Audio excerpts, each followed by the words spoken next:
हमको भी याद आ रहा है जब हम एकदम नए नए आए थे तो हमें तो यहाँ का कुछ भी पता नहीं था, कुछ भी मतलब कुछ भी नहीं।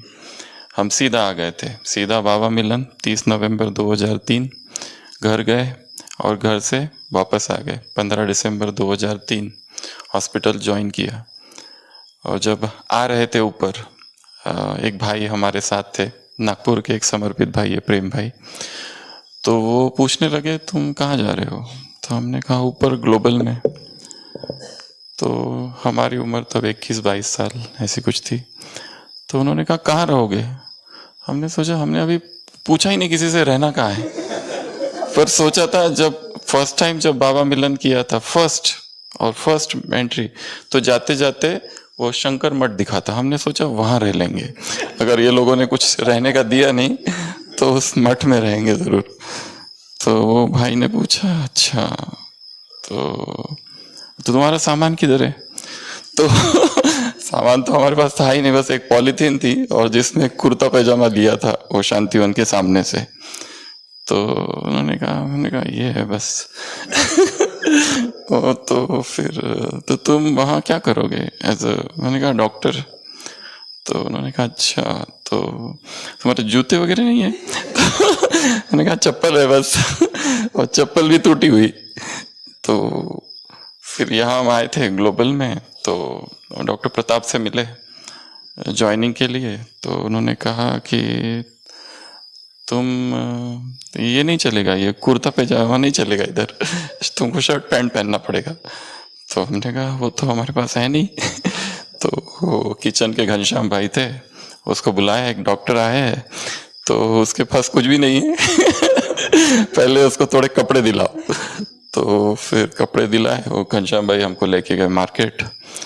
तो फिर हमने ज्वाइन कर लिया। फिर हमारा पहला पहला दिन था, तो हमको ये नहीं पता था कि ये मुरली वगैरह क्या है। तो हमारे पास डॉक्टर मुरली थे, तो हमने उन डॉक्टर मुरली से पूछा कि ये मुरली इधर होती है क्या। तो उन्होंने कहा अरे ये हेडक्वार्टर्स है, यहीं से तो सब जगह जाती है। तब हमको पता चला अच्छा यहाँ से है। तो हमने पूछा आप कितने बजे जाते हो। तो उन्होंने कहा 3 बजे जाता हूँ मैं। तो उन्होंने कहा हम भी आएंगे। तो ज्ञान का दूसरा दिन ज्ञान में आने का, तो हम भी आ गए। तो आए और फिर सोफा पे बैठ गए ओम शांति भवन में, पर देखा कुछ लोग सामने बैठे हैं, डॉक्टर श्रीमंत, ये सुशील भाई और वो मुन्ना भाई, तो ये लोग सामने बैठे थे। हमने कहा उनके बाजू में जाके बैठते, तो उनके बाजू में जाके बैठ गए। और फिर सीधा दादी प्रकाशमणि आई और मुरली चालू हो गई, मीठे बच्चे अब तक तुमने जो पढ़ा है वो भूल जाओ। तो हमको एकदम डर लगा, ये पहले तो है कौन। और फिर हमने पीछे देखा कि किसको कह रहे हैं। तो हमको लगा जैसे मुझे कह रहे हैं, क्योंकि हम पढ़ के आए थे बहुत सारी चीजें।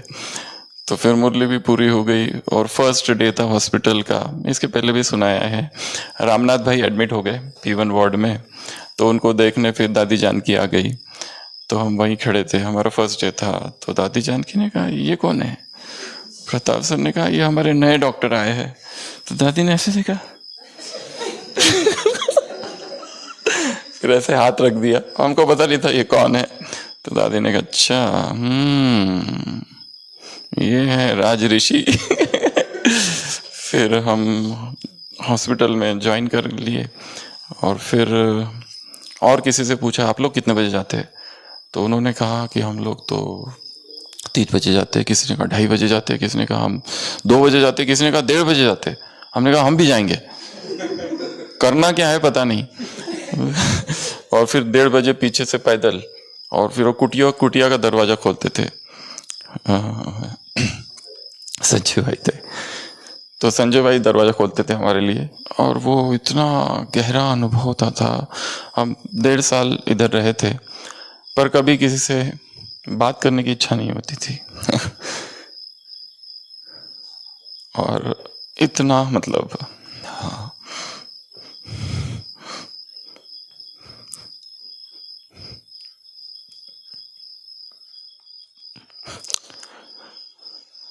बहुत नशा रहता था, बहुत ज्यादा नशा।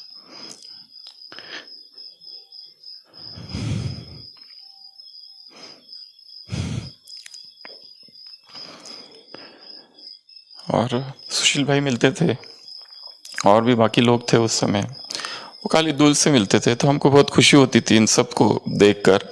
पर हमको ऐसा लगता था ये लोग बहुत बहुत ऊंचे लोग हैं, तो हम बात न करने का कारण ये था कि हमको लगता था हम बहुत कैसे बात करें इनसे मतलब ये लोग इतने समय से है यहाँ पर, और इतना हमको ये था खुशी और ये नशा मधुबन का, पर बताने से डरते थे। एक बार किसी ने पूछा भी था तुम कब से ज्ञान में हो, तो हमने कहा था युक्ति युक्त बोलना पड़ता है इधर तो वैसे तो एक ही दिन हुआ था ज्ञान का, तो हमने कह दिया था 1 महीना। तो उसने कहा 1 महीने में मधुबन आ गए, तो हमको एकदम ही डर लग गया ये कहीं निकाल ना दे, तो फिर हमने उसको बढ़ा दिया 6 महीना कर दिया। फिर किसी ने पूछा तुम कब से हो इधर, तो हमने कहा 6 महीने से, तो बोले 6 महीने में मधुबन भी पहुंच गए, तो ऑपरेटर हमको तो और डर लगा, तो हमने फिर अगली बार 1 साल कर दिया तो कब से हो, तो हमने कहा 1 साल से। अच्छा अच्छा 1 साल से, कौन सा सेंटर, वो भी एक प्रश्न था, कोई सेंटर था ही नहीं, सीधा यहीं पहुंच गए थे। तो वो 1.5 साल जो था वो बहुत बहुत मतलब इतना भयंकर नशा था कि क्या करूं और क्या नहीं, मतलब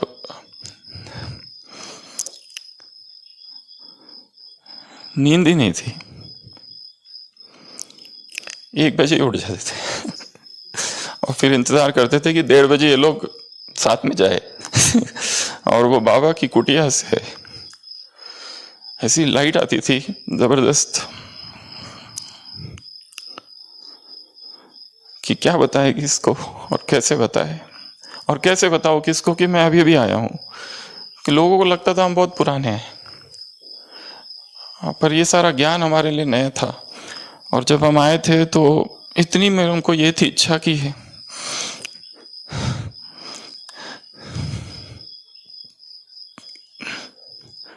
अव्यक्त मूल्यों को अध्ययन करें, तो हमारे पास पैसे नहीं थे पर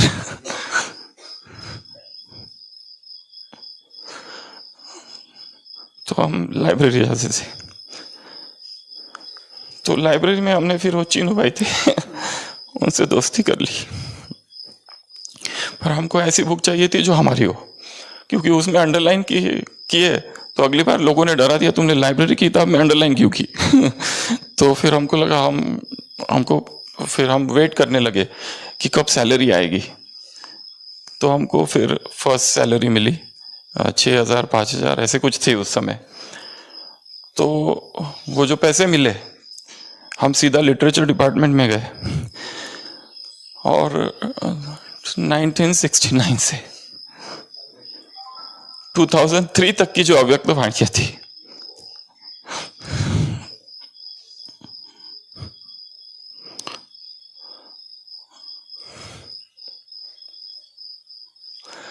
वो सारी की सारी खरीद ली, और फिर वो सारी ली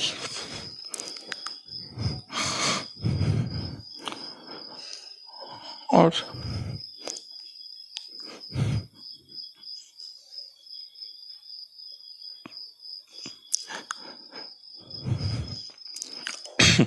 सबसे बड़ा दुख ये था कि हमको बहुत लेट हो गया है,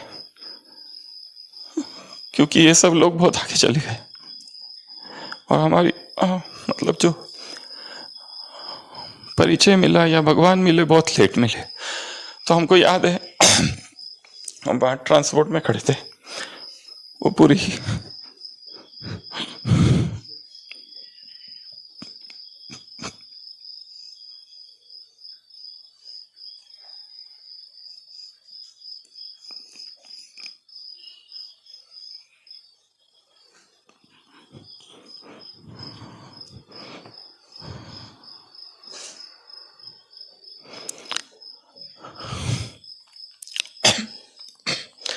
पूरी अव्यक्त मूल्यों का सेट हमारे पास था, और हमने ये सोचा था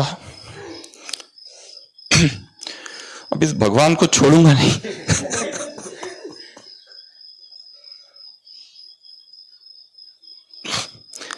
और फिर वो बस आई, बस में बैठ के कमरे में गए, और कमरे में गए वो सारी अव्यक्त मूल्य खोली और रखी। और फिर हमको लगा कि ये जो भाषा है ये हिंदी है, ये हमको नहीं समझ आती है, कोई मिले जो हमको ये समझाए, कोई मिले जो ये बताए ये क्या है, कौन समझाएगा हमको। तो जैसे बताया सुशील भाई ने, यहाँ सुबह क्लास होती थी, हम यहाँ आके बैठते थे, चुपचाप बैठते थे और चले जाते थे। बात करने की इच्छा नहीं होती थी हमसे, क्योंकि ऐसा लगता था कि हम क्या बात करें, क्योंकि हमको तो कुछ भी नहीं आता है। परंतु वैराग ऐसा ज्यादा था कि यहाँ का हमको कुछ भी नहीं चाहिए, कुछ भी मतलब कुछ भी नहीं चाहिए। विरक्त थी चेतना। हमको हंसने की भी इच्छा नहीं होती थी, किसी को देखने की इच्छा नहीं होती थी। तो हम लगभग 1.5 साल यहाँ थे और फिर यहाँ से गए। वो जाना भी बहुत मुश्किल था और लगभग 5 साल 4 साल कुछ महीने 6 महीने जैसे कल बताया बाहर थे। और वो जो बाहर का समय था बहुत मुश्किल वाला समय था। और जब जब यहाँ आते थे, सुशील भाई से मिलते थे, बाकी लोगों से मिलते थे, बहुत खुशी होती थी, बहुत बहुत खुशी होती थी। और ट्रेन में जब बैठ के आते थे तो इतनी खुशी होती थी कि मधुबन आ रहा है। और वो जो गीत था बजता था, कितना सुंदर कितना प्यारा। और जब लास्ट में 2010 में 10-10-10 को वापस आ गए, तब तो ऐसा था कि क्या करूं और क्या नहीं। और जब पूरे बाहर थे मधुबन के, ऐसा एक दिन नहीं था कि हमने कोई गीत नहीं लिखा, कोई कविता नहीं लिखी कि हे मधुबन मैं कब आऊँगा कब आऊँगा। निर्भर भाई साहब से मिले थे, उन्होंने कहा था कि वहाँ बैठकर ये सोचो कि यहाँ आके तुम्हें क्या करना है। तो हमने वहीं बैठे बैठे सोचा था कि हमें करना क्या है। वो पूरा विश्व दिखता था आंखों के सामने, कैसे मैं इनको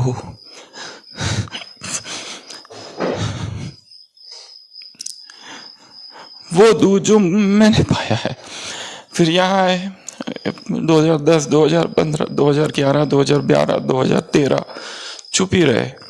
छोटे लाल भाई जी थे, वो कहते थे क्लास कराओ।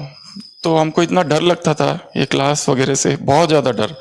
हमने उनको कई महीने तक टालते रहे, फिर भी वो कहते थे आज करा लो। हम उनसे कहते थे पेट में दर्द है थोड़ा कि आज नहीं करा सकते, वैसे वैसे वैसे। और फिर छोटे लाल भाई एक बार चले गए थे कहीं, तो उनकी जगह फिर लोकम बाबाराम भाई थे। तो बाबाराम भाई ने पकड़ लिया एक दिन। तो एक डॉक्टर बहन आई थी ओपीडी में, तो उन्होंने उस बाबाराम भाई जी को कहा कि इनको बोलो एक बार। तो बाबाराम भाई जी मिल गए। तो उन्होंने कहा आज संडे है तो आप कुछ कराओ। तो हमने कहा नहीं नहीं आज हम थोड़ा सा बिजी है। तो उन्होंने कहा नहीं नहीं कराओ, बहुत हो गया। तो तो तो हमने कहा ठीक है देखते हैं। तो फिर वो फंस गए एकदम। और फिर वो फर्स्ट संडे था, आई थिंक तारीख 13 अप्रैल 2000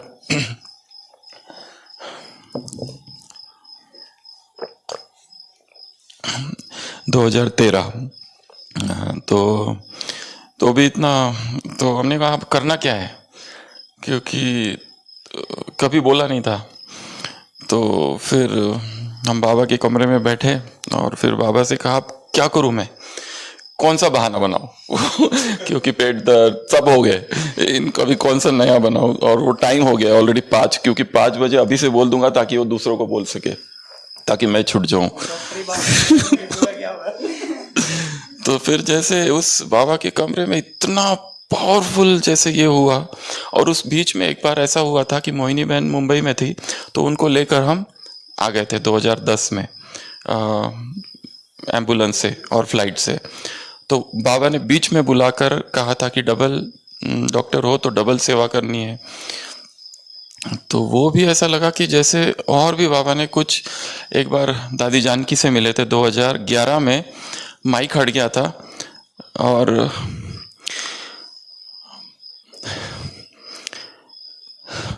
बाबा ने दादी के बारे में पूछा हमसे। फिर हमने दादी के बारे में बताया और बताना जब पूरा हो गया तो माइक हटा दिया गया और फिर दादी भी चली गई और फिर हम थे और बाबा थे। तो वो कहीं पर भी रिकॉर्ड नहीं हुआ।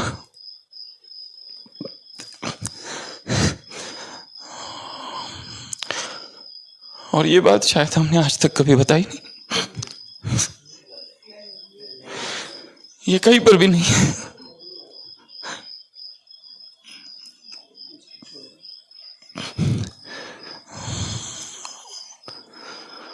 और बाबा कुछ और बोल रहे थे, पूछ रहे थे दादी। तो हमने कहा दादी अभी ठीक है, दादी की तबीयत, और माइक कट गया।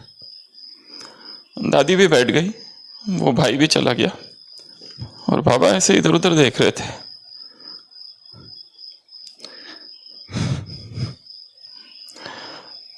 और एक छोटा सा वाक्य था,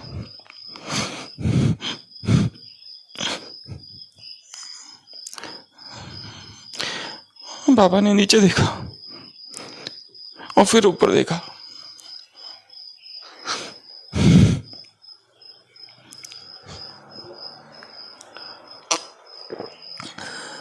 और कहा बस ब्राह्मणों को जगाओ।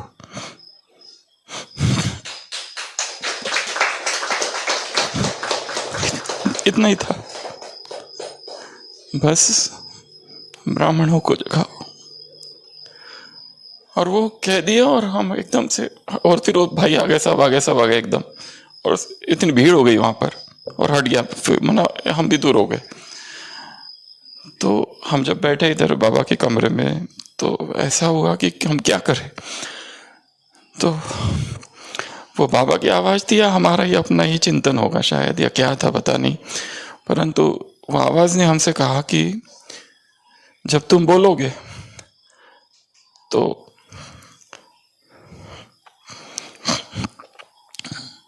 मेरी आवाज़ तुम्हारी आवाज़ के साथ जुड़ जाएगी, इसलिए घबराओ मत। और तब से ये एक सिलसिला चालू हुआ। फिर छोटेलाल भाई जी आ गए, और मुझे छोटेलाल भाई की एक बात इतनी विशेष लगती है, उनके हमने अनुभव पढ़े हैं,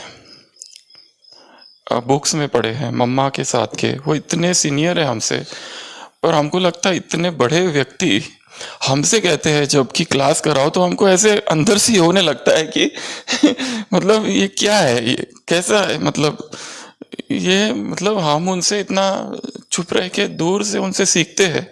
वो जब भी हमसे कहते हैं, हम केवल एक शब्द में कहते हैं जी भाई जी, पर अंदर से ऐसा लगता है कि इतना बड़ा व्यक्ति हमसे ये कह रहा है, हम कैसे रिस्पॉन्ड करें, कुछ बोलते ही नहीं आता है, सिर्फ हाँ कह देते बस और चुप हो जाते।